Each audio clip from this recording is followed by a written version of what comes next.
Chapter 12. The Killing of the Aghasura Demon. Once, the Lord desired to go early in the morning with all his cowherd boyfriends to the forest, where they were to assemble together and take lunch. As soon as he got up from bed, he blew his buffalo horn bugle and called all his friends together. Keeping the calves before them, they started for the forest in a great procession. In this way, Lord Krishna assembled thousands of his boyfriends. They were each equipped with a stick, flute, and horn, as well as a lunch bag, and each of them was taking care of thousands of cows. All the boys appeared very jolly and happy in that excursion. Each and every one of them, including Krishna, was attentive to his personal calves as he herded them in the different places in the forest. The boys were fully decorated with various kinds of golden ornaments, yet, out of sporting propensities, they began to pick up flowers, leaves, twigs, peacock feathers, and red clay from different places in the forest and further decorated themselves in different ways. While passing through the forest, one boy stole another boy's lunch package and passed it to a third. And when the boy whose lunch package was stolen came to know of it, he tried to take it back. But the boy who had it threw it to another boy. This sportive playing went on amongst the boys as childhood pastimes. When the Lord Krishna went ahead to a distant place in order to see some specific scenery, the boys behind him ran to try to catch up and be the first to touch him. So there was a great competition. One would say, I will go there and touch Krishna, and another would say, Oh, you cannot go, I will touch Krishna first. Some of them played on their flutes or vibrated bugles made of buffalo horn. Some of them gladly followed the peacocks and imitated the onomatopoetic sounds of the cuckoo. While the birds were flying in the sky, the boys ran after the birds' shadows along the ground and tried to follow their exact courses. Some of them went to the monkeys and silently sat down by them, and some of them imitated the dancing of the peacocks. Some of them caught monkeys by the tail and played with them. And when the monkeys jumped into a tree, the boys followed. When a monkey showed its face and teeth, a boy imitated and showed his teeth to the monkey. Some of the boys played with the frogs on the bank of the Yamuna, and when out of fear the frogs jumped into the water, the boys immediately dove in after them. And they would come out of the water when they saw their own shadows and stand imitating, making caricatures and laughing. They would also go to an empty well and make loud sounds, and when the echo came back, they would call it ill names and laugh. As stated personally by the Supreme Personality of Godhead in the Bhagavad Gita, he is realized proportionately by transcendentalists as Brahman, Paramatma, and the Supreme Personality of Godhead. Here, in confirmation of the same statement, Lord Krishna, who awards the impersonalist the pleasure of Brahman realization by his bodily effulgence, also gives pleasure to the devotees as the Supreme Personality of Godhead. Those who are under the spell of the external energy Maya take him only as a beautiful child. Yet he gave full transcendental pleasure to the cowherd boys who played with him. Only after accumulating heaps of pious activities were those boys promoted to personally associate with the Supreme Personality of Godhead. Who can estimate the transcendental fortune of the residents of Vrindavana? They were personally seeing the Supreme Personality of Godhead face to face. He whom many yogis cannot find even after undergoing severe austerities. Although he is sitting within their hearts, this is confirmed in the Brahma Samhita. One may search for Krishna, the Supreme Personality of Godhead, through the pages of the Vedas and Upanishads, but it is difficult to find him there. However, one who is fortunate enough to associate with a devotee can see the Supreme Personality of Godhead face to face. After accumulating pious activities in many previous lives, the cowherd boys were seeing Krishna face to face and playing with him as friends. They could not understand that Krishna is the Supreme Personality of Godhead, but they were playing as intimate friends with intense love for him. When Lord Krishna was enjoying his childhood pastimes with his boyfriends, one Aghasura demon became very impatient. He was unable to tolerate seeing Krishna play so happily, and therefore he appeared before the boys intending to kill them all. This Aghasura was so dangerous that even the denizens of heaven were afraid of him. Although the denizens of heaven drank nectar daily to prolong their lives, they were afraid of this Aghasura and were wondering, when will the demon be killed? The denizens used to drink nectar to become immortal, but actually they were not confident of their immortality. On the other hand, the boys who were playing with Krishna had no fear of the demons. They were free of fear.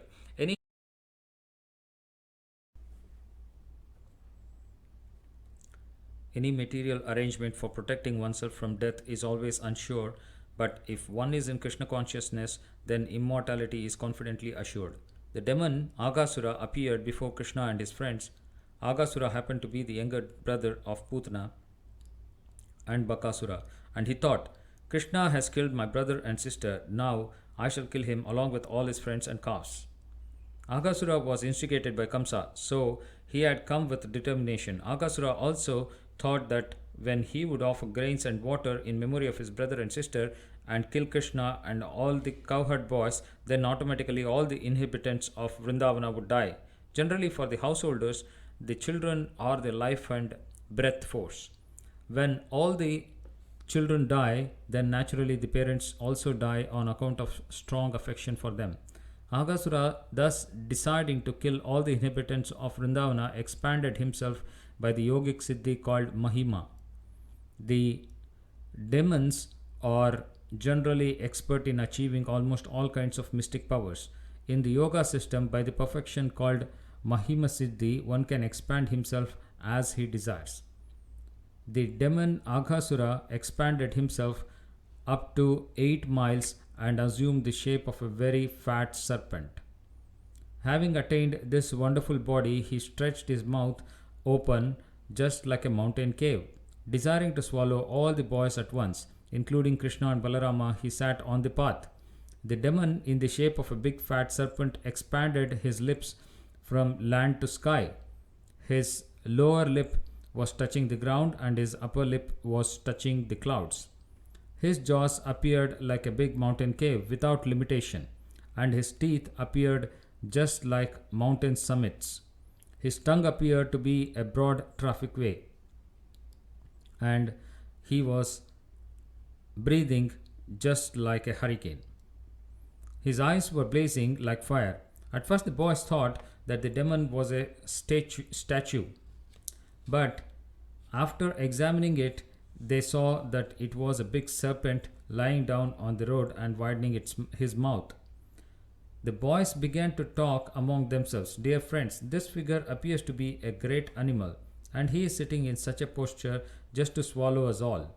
Just see, is it not a big snake that has widened his mouth to eat all of us? One of them said, Yes, what you say is true. This animal's upper lip appears to be just like the sunshine, and the lower lip is just like the reflection of red sunshine on the ground.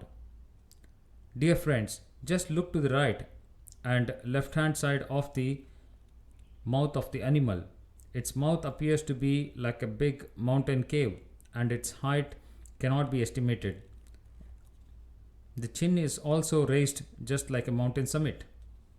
That long highway appears to be its tongue, and inside the mouth it is as dark as in a mountain cave. The hot wind that is blowing like a hurricane is his breathing, and the fishy bad smell coming out from his mouth is the smell of his intestines.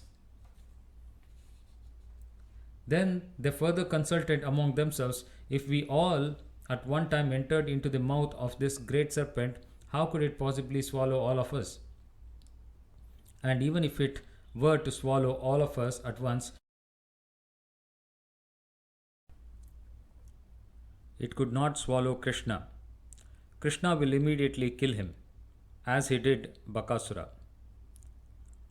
Talking in this way, all the boys looked at the beautiful lotus like face of Krishna and they began to clap and smile, and so they marched forward and entered the mouth of the gigantic serpent. Meanwhile, Krishna, who is the super soul within everyone's heart, could understand that the big statuesque figure was a demon. The boys did not know this, however, and thus, while Krishna was planning how to stop the destruction of his intimate friends, all the boys, along with their calves, entered the mouth of the serpent. But Krishna did not enter. The demon was waiting Krishna's entrance, and he was thinking, everyone has entered except Krishna, who has killed my brother and sister. Krishna is the assurance of safety to everyone. But when he saw that his friends were already out of his hands and were lying within the belly of a great serpent, he became momentarily aggrieved. He was also struck with wonder at how the external energy works so wonderfully. He then began to consider how he could kill the demon and at the same time save the boys and calves, although there was no factual concern on Krishna's part. He was thinking like that. Finally, after some deliberation, he also entered the mouth of the demon. When Krishna entered, all the demigods who had gathered to see the fun and who were hiding within the clouds expressed their feelings with the words, Alas, alas. At the same time, all the friends of Aghasura, especially Kamsa, who were all accustomed to eating flesh and blood, expressed their jubilation, understanding that Krishna also had entered the mouth of the demon. While the demon was trying to smash Krishna and his companions, Krishna heard the demigods crying, Alas, alas, and he immediately began to expand himself within the throat of the demon. Although he had a gigantic body, the demon choked by the expanding of Krishna. His big eyes moved violently and he quickly suffocated. His life air could not come out from any source and ultimately it burst out of a hole in the upper part of his skull. Thus, his life air passed off. After the demon was dead, Krishna, with his transcendental glance alone, brought all the boys and calves back to consciousness and came with them out of the mouth of the demon. While Krishna was within the mouth of Aghasura, the demon's spirit soul came out like a dazzling light, illuminating all directions, and waited in the sky. As soon as Krishna came out of the mouth of the demon with his calves and friends, that glittering effulgent light immediately merged into the body of Krishna within the vision of all the demigods. The demigods became overwhelmed with joy and showered flowers on the Supreme Personality of Godhead Krishna, and thus they worshipped him. The denizens of heaven danced in jubilation, and the denizens in Gandharvaloka offered various kinds of prayers. Drummers beat drums in jubilation, the Brahmanas recited Vedic hymns, and all the devotees of the Lord chanted the words Jaya Jaya. All glories to the Supreme Personality of Godhead.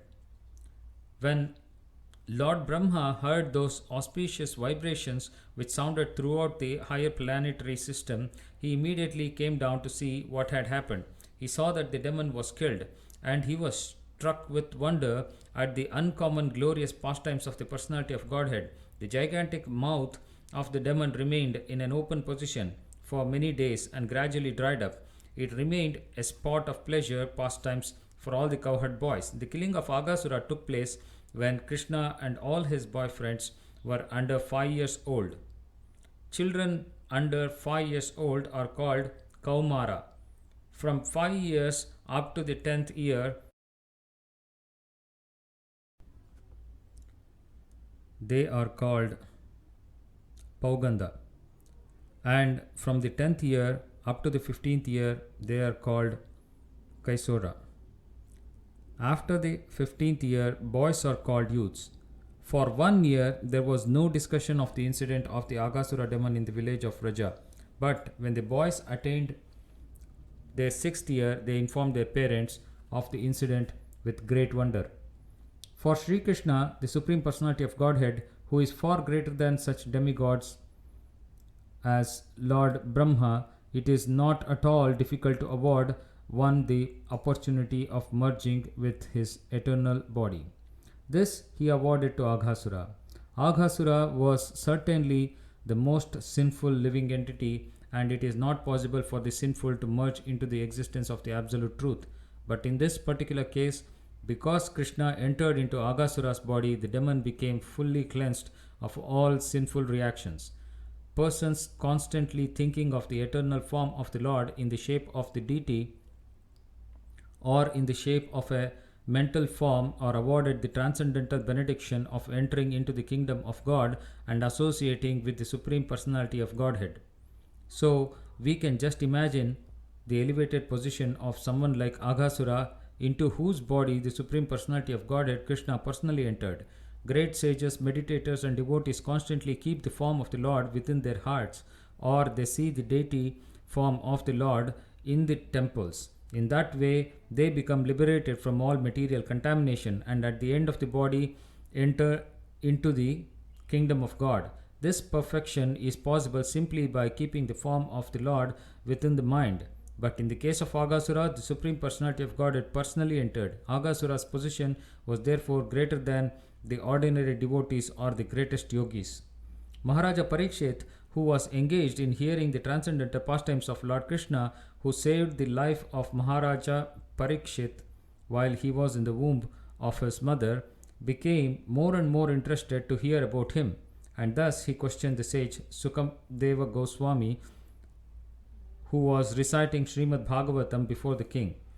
King Parikshit was a bit astonished to understand that the killing of the Aghasura demon was not discussed for 1 year until after the boys attained the Pauganda age.